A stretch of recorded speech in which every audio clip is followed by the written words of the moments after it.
Salam alaikum, salut à tous. Le pape François est venu à Marseille et pas en France. On aurait cru que ce soit les Corses. Rappelez-vous, un leader corse qui disait « Mais j'ai rien contre la France. La France est un pays ami. » Donc ça a été un marqueur, le pape. Il a refusé une visite d'État. Non pas parce que le Vatican est un État, et donc il ne vient pas en tant que chef d'État, il est venu en tant que chef religieux, spirituel, des catholiques. Et je tiens à rappeler, pour ceux qui ne savent pas, la catholicité est un particularisme, puisqu'il y a un clergé, en gros, il y a un adjoint de Dieu sur terre, c'est le pape, qui n'existe pas chez les protestants, qui n'existe pas bien sûr chez les musulmans et chez les juifs. Donc il y a une autorité religieuse. Donc quand on se revendique de la catholicité, alors il existe chez les chiites, par contre chez les musulmans, qui est minoritaire, chez les chiites, il y a un ordre religieux qui n'existe pas chez les sunnites, qui sont majoritairement à 90% dans le monde. Et donc il a l'autorité légitime, et donc quand on se dit catholique, on doit respecter son autorité religieuse et les messages qui en découlent, et on va voir un petit peu ce qu'il a dit, et surtout, là, alors je suis heureux parce que je préfère avoir un homme de foi qui vient qu'un concert de LGBT qui débarque, que je pense que, je l'ai toujours dit, que le fait que le catholicisme, que le christianisme recule en France est une mauvaise chose pour les autres religions, que ce soit les juifs ou les musulmans, que on a eu depuis des siècles une volonté de bouffer du curé, que oui, la chrétienté a souffert même plus que les musulmans aujourd'hui sur l'ostracisme et tout ça, etc. Il y a une histoire forte là-dessus, qui a abouti après sur cette loi de 1905 et aujourd'hui remise en cause par soi-disant les gens qui disent qu'ils veulent une laïcité, mais en fait non, pas du tout, parce que dans la laïcité, il est inclus la liberté religieuse et eux, ils veulent enlever cette liberté religieuse en disant par exemple que dans l'espace public, on ne doit pas avoir des signes religieux apparents, etc. Donc c'est ce que j'appelle moi les extrémistes laïcards. D'accord? Donc, quand je dis extrémiste laïcard, c'est tout sauf des laïcs. Si on est laïque, c'est respecter l'esprit de la loi et l'application de la loi, c'est-à-dire la liberté de conscience, la liberté religieuse. Et je rappelle que seul l'État, et ça c'est très important pour la suite de ce qu'on va voir, seul l'État a un devoir de neutralité. Donc ça veut dire que l'État ne prend ni ses ordres, ni prend sa substance auprès d'une religion, etc. Donc, et ça s'applique aussi aux agents de l'État. Donc tout représentant de l'État a un devoir de neutralité, mais ça ne s'applique pas à ce qu'on appelle aux consommateurs du service public. En gros, vous venez aux allocations familiales, vous allez à la sécurité sociale, vous portez un hijab, une croix ou une kippa, nos problèmes, ça ne s'applique pas à vous, d'accord? Par contre, l'agent qui vous reçoit, lui, ou à une délégation de service public ou représentant l'État, doit avoir une neutralité, donc ne montre pas ni un croix, ni un foulard, ni une kippa, et même ni ses opinions philosophiques et politiques. Voilà. Voilà. Maintenant que je vous ai donné le cadre, je vous rappelle que la loi du 24 août 2021 a fait une loi sur le séparatisme, qu'on a dit qui n'était pas du tout sur que pour les musulmans. Gros hypocrite, on ne parle que des musulmans. On a vu que cette loi s'est appliquée sur des imams, etc. On dit on veut pas un islam politique, etc. Les imams n'ont pas à parler, à critiquer le gouvernement ou au traité sur des lois, etc. Alors que jusqu'à maintenant, l'Église a participé et massivement s'est exprimée contre à l'époque le mariage homosexuel, l'a fait sur l'adoption, l'a fait sur la PMA, etc. Et ne se prive jamais de donner son opinion. Et elle a tout à fait le droit, parce qu'elle participe à la vie de la cité, et qu'en tant qu'un corps de la France, comme il existe des corps syndicaux, des corps patronaux, ce que vous voulez, elle a le droit de donner son opinion, sauf pour les musulmans. Eux, ils ne doivent pas le dire, parce qu'eux, ils sont accusés d'islam politique, de séparatisme, etc. Et donc, on appelait là cette loi séparatiste. Et là, qu'est-ce qu'on voit? On voit le pape qui prend quand même des positions. C'est pour ça que j'ai dit séparatisme, parce que à la lecture de ce que les gens ont fait de cette loi ou ont soutenu cette loi, C'était justement le fait que de dire que oui, le religieux ne doit pas s'emparer de la chose publique, etc. Mais en fait, c'était distinct. Comme je viens de vous faire la démonstration, c'est réservé que pour les musulmans. Là, le pape, qu'est-ce qu'il met? Il remet en cause les propos qu'a dit Darmanin, où il n'y aura pas un seul migrant qui débarquera en France. Il remet en cause la politique migratoire là-dessus sur l'accueil des réfugiés. Il remet en cause aussi, lorsque eux, ils disent, oui, nous, on veut l'assimilation, etc. Alors que lui, il a dit non, il faut l'intégration. Et je vais vous lire ce qu'il dit. Fustigeant les nationalismes archaïques et belliqueux. D'accord? Et là, on va venir après sur les identitaires. Mais c'est normal. Il est pape. La religion, qu'elle soit catholique ou toutes les autres, ou l'islam, etc., ce sont des religions universalistes.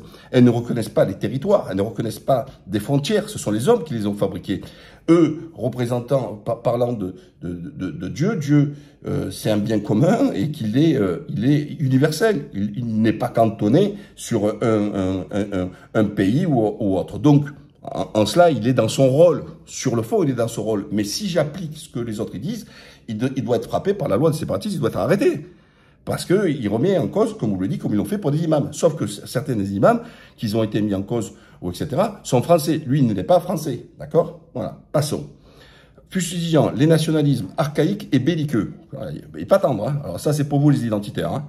Enfin, les faux identitaires, parce que je vais vous en donner là-dessus.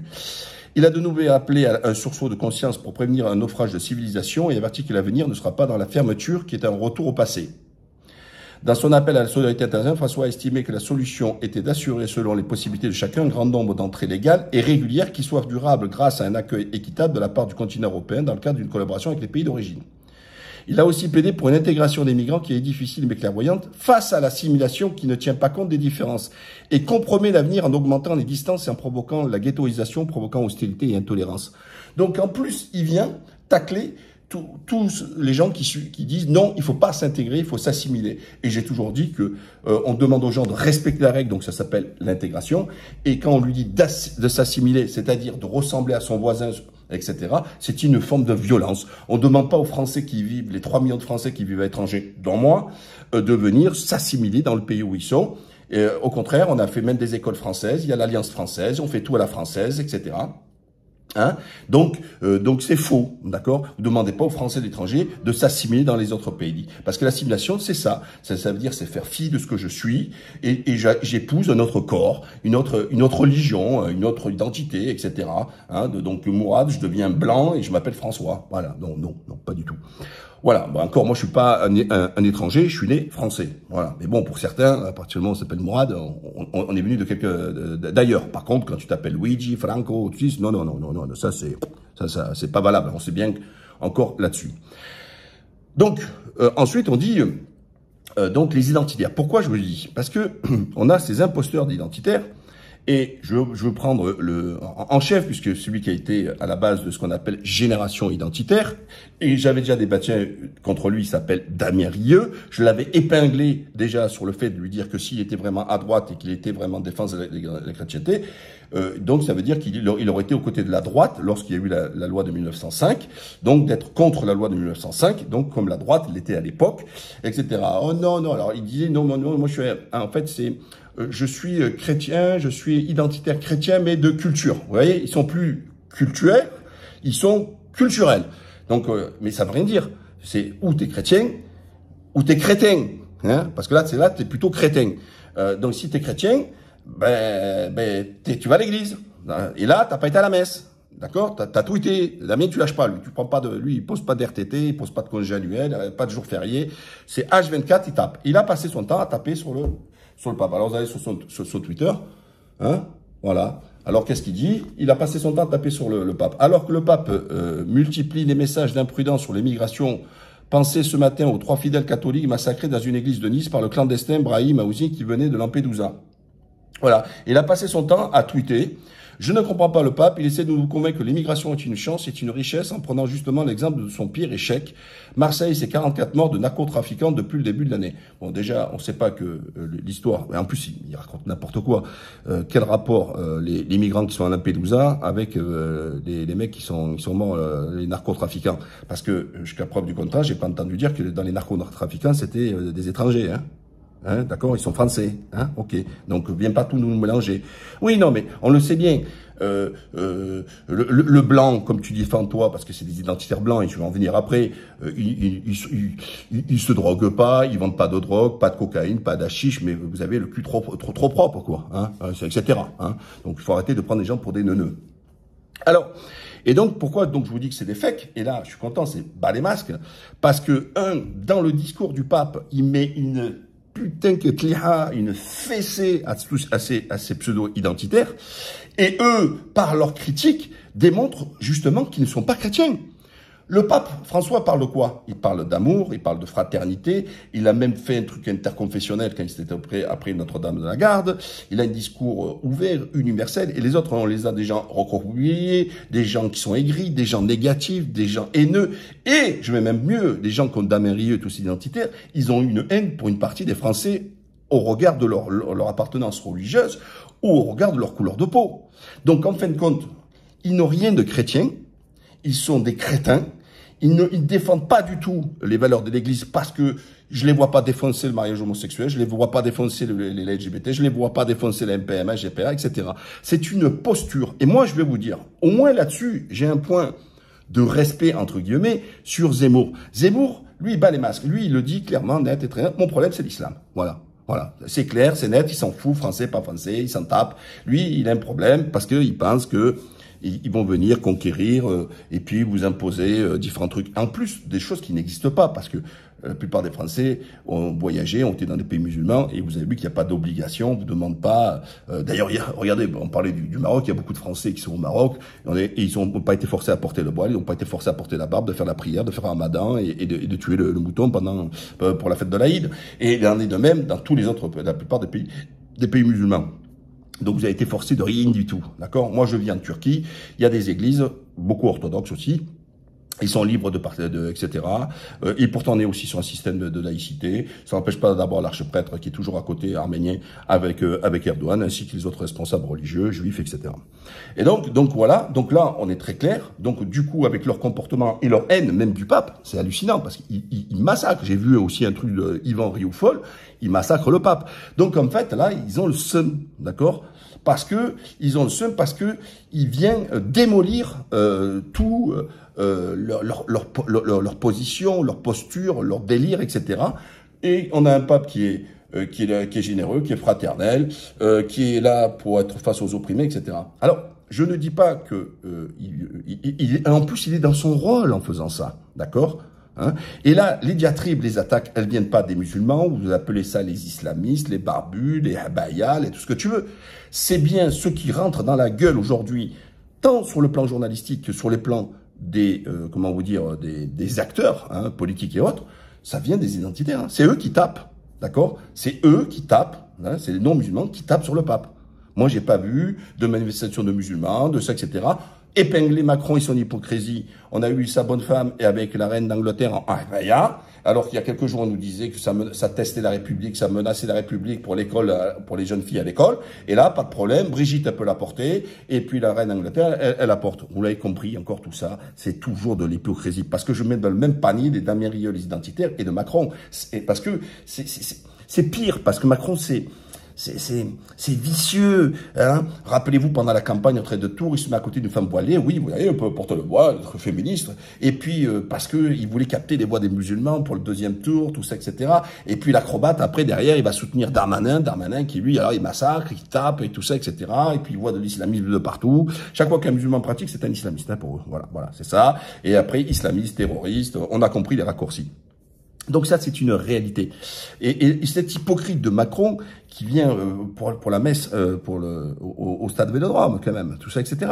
Alors, moi, je suis pas un fêlé du truc. Le président il peut y aller, tout le monde, etc. Mais il vient pas me nous raconter après la laïcité, la séparation entre l'Église et l'État, ou les Églises et l'État. Vient pas nous parler, de nous rabâcher qu'elle est menacée, qu'elle est testée, qu'elle est ci, cela. Et toi, tu viens derrière et tu essaies de proche du pape. Ensuite, pour continuer sur ces pseudo-identitaires, bien sûr qu'elle n'est pas chrétienne, je vous l'avais déjà dit. Pourquoi? Parce que dans une grosse partie des migrants qui viennent, c'est pas forcément des musulmans, parce qu'on nous fait croire que le continent africain, non, ben il y a beaucoup. Les Congolais, les Rwandais, les tout ça, etc.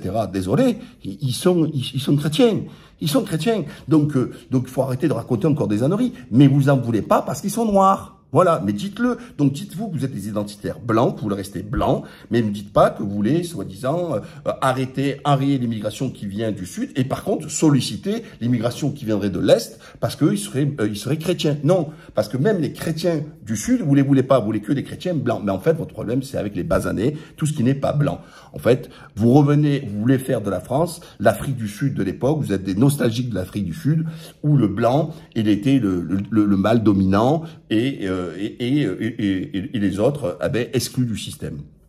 Donc ça, c'est une réalité. Donc moi, je suis très content de la venue du pape. Parce que ça fait du bien d'entendre toujours des mots doux, des mots gentils, des mots de fraternité, de communion, tout ça, etc. J'ai vu qu'au Stade Vélodrome, ils étaient contents. Je suis content. Moi, je suis content qu'on met en avant, pour une fois, un peu des gens de foi, alors qu'on a toujours des gens de mauvaise foi. Donc moi, tout ce qui va dans le courant où ça peut galvaniser, aider les gens à se réapproprier leur religion, bravo. Et d'ailleurs, la plupart des musulmans n'en veulent pas du tout aux catholiques, contrairement à ce qu'ils veulent faire croire, ou envahir les catholiques, etc. Au contraire, les musulmans voudraient qu'il y ait plus de catholiques, parce que plus de catholiques, ça veut dire plus de résistance face à toutes ces lois de plus en plus libertaires, où on est en train de laver les cerveaux des gamins aux écoles avec tous leurs discours LGBT, etc., etc. Et oui, le délitement, il y a un truc d'ailleurs où on peut que faire corps avec ce qu'a dit aussi le pape, hein, en dehors de la fraternité, tout ça, etc. C'est quand il parle aussi des anciens. Oh désolé, mais comment vous allez voir en Italie, tout ça, etc. Ben, ils vont garder leurs anciens. Vous allez en Amérique latine, ils gardent leurs anciens. En France, on les jette dans les EHPAD, on est les premiers chez les notaires. Ben, c'est ça qui se passe en France. On les vire dans les EHPAD, traités comme de la merde. Par contre, il y a personne qui sera en retard pour aller chez le notaire et après leur mort pour aller gratter l'oseille et l'héritage. Voilà, ça c'est une réalité. Mais désolé, il n'y a rien de chrétien qui a 2 ans. Quand vous prenez votre mère, votre père, voilà, vous le grand-père, vous les jetez dans un truc, vous en débarrassez. Oui, il va très bien, ils vont s'occuper d'eux, tout ça, etc. Ben, on a vu dans quel état ils s'en occupent. Non, ça participe aussi à une responsabilité. Comme quand on est bébé, ben, nos parents nous prennent en charge, hein, ils nous torchent, ils veillent la nuit, ils prennent soin de nous, etc. Ben, aux anciens, on leur doit exactement la même chose. Donc voilà ce que je voulais vous dire là-dessus. Donc je suis très heureux parce que au moins on a pu une fois pour toutes comprendre que les ennemis de ceux qui se disent soi-disant identitaires ne sont rien chrétiens, identitaires chrétiens.